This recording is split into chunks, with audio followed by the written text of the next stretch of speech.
aside from the fact that you couldn't stay away from me for very long. I know. What attracted you to the Ira Gershwin lyrics and show? Well, to begin with, to me, music is about lyrics. I think that Ira was probably one of the greatest lyric writers ever. And he was also a neighbor. He lived one house from me. Agnes Moorehead kept the two of us apart. She lived in the middle. I lived in one side, and Ira lived on the other. And he kept trying to steal my cat, which just annoyed me to death. I had a black cat called Tinkerbell, and he and his wife loved this cat. And they would go down, literally go down to the fish store and buy fresh fish and shrimp. And they tried to blackmail the cat into staying at their house. Did it work? Yeah, pretty well. Did the cat stay there? Very much so. Tinkerbell loved them. Loved them more than me. But this is a real Hollywood neighborhood, like it doesn't exist anymore. Oh my God, no. Let's Who see. all lived there? On the corner was Joni James. My house was next. Agnes Moorehead was next. Ira Gershwin was next. Rosemary Clooney was next. A lot of singers. Jimmy Stewart lived across the street. Okay. And then next to him was Jack and Mary Benny. I mean, it was... And Lucy lived And Lucy lived on the corner. And Jean Crane lived on that street. Yes, yes. What a street. Did any of you mingle, or did you... Well, actually, yes, we did. I mean, there were a lot of... You know, it was when Hollywood, Beverly Hills was a small town. And actors gave, dinner parties all the time, and everybody would come. That kind of community, really, basically, I don't think exists anymore in Well, Hollywood. and also there were such great people, and all of the other great people kind of took them for granted because you were all great people. People don't realize that Ira Gershwin... See, everybody thinks that Ira was the little brother of George Gershwin. He tagged along and kind of horned in on his success. That's not true at all. Not at all. Ira was 4 years older than George. Ira was writing songs before George ever wrote anything. He published them at a very early age under the names of the other two siblings. Right. The brother named Arthur, and then there was a sister named Frances. Yeah. And he called himself Arthur Francis. So his early songs that he wrote with Billy Rose and Vincent Youmans and people like that, he called himself Arthur Francis because he was afraid I didn't know that. He was afraid if the songs were not good, he would not disgrace the family if it was by Arthur Francis. And then the first Pulitzer Prize for a musical went to Of Thee I Sing by George and Ira Gershwin, and the Pulitzer Committee never mentioned George Gershwin. The Pulitzer went to Ira. Oh my gosh. He had a career, that was he did. well on the way before. I know he did, and his lyrics are... And you've sung a lot of his I've songs. sung almost, I think, every song he's ever written. I just find I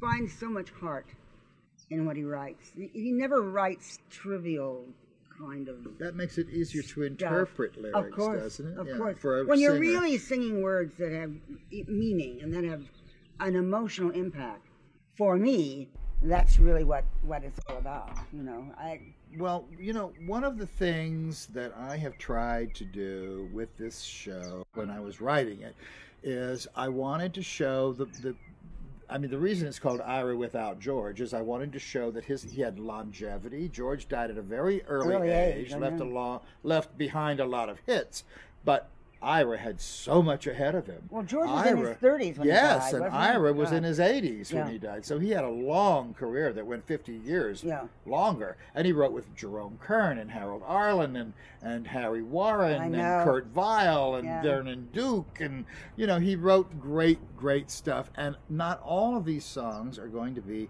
songs that the whole world knows by heart.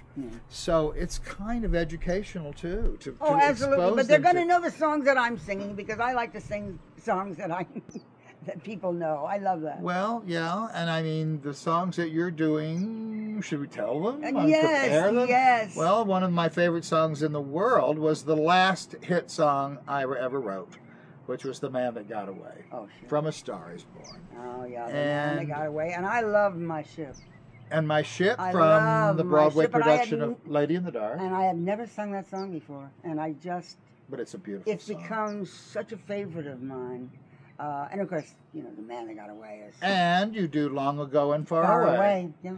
And Ira Which was, I recorded. I recorded that, and I recorded also The Man That Got Away. So I had recorded 2 of them. Well, it's funny because Ira always said, I was nominated for 3 Academy Awards. The word away was in all of them. The Man That Got Away, They Can't Take That Away From Me, and Long Ago and Far Away. Lost every time, he said.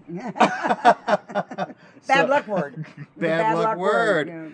But I think it's going to be such an exciting show. Well, it's I mean, the artists are fabulous. Cast. And the songs are just wonderful. And you have such terrifically interesting and funny things to say about Ira. I mean, you really tell a story. People really know him. It's not just a history lesson. I tell things about him in school and things that people don't know. People walk away knowing Ira. His relationships, you know, and how he wrote an entire movie for Betty Grable from meeting her at the racetrack. I know. You know, I mean, Ira loved the racetrack. I know. He would rather go to the racetrack than sit around swimming pools, you know, or working in movie studios. Yeah.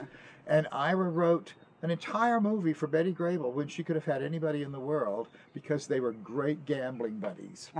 And Ira always picked horses with interesting names because he was interested in words. Sure. And Betty always bet on them and won a lot of money. I was gonna say, and they both lost. No. Well, they did a lot, but sometimes they won. But there's some of that. Yeah. Because after George, long after George died, and Betty Grable asked Ira to write a movie for her, and he agreed. He thought, gee whiz, I could have any composer to work with in the business, but what about getting out some of the old songs that George left behind? You know, George would write lyrics on toilet paper. He would go to the bathroom and write lyrics on toilet paper and then just stick them in a drawer somewhere. He would write notes on everything. Oh, I see. And then Ira had to put words to all of this. I see.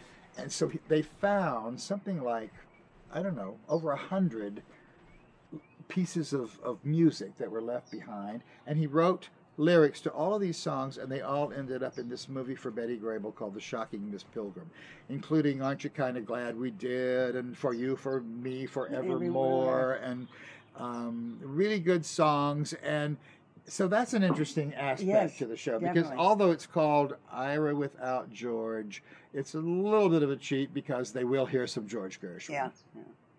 And then, of course, we all end up singing. The whole cast ends up singing the last song they ever wrote together, which is Love Is Here to Stay. I know. One of my, and I also recorded that.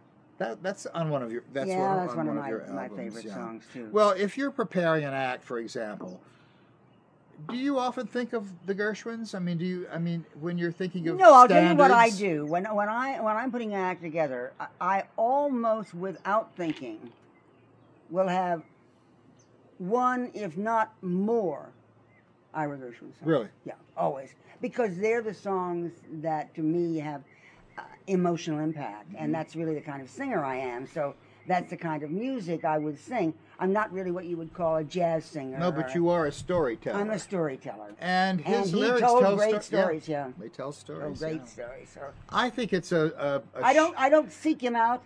His lyrics seek me out. Right, That's really what happens. Good, and you serve each other. That's right.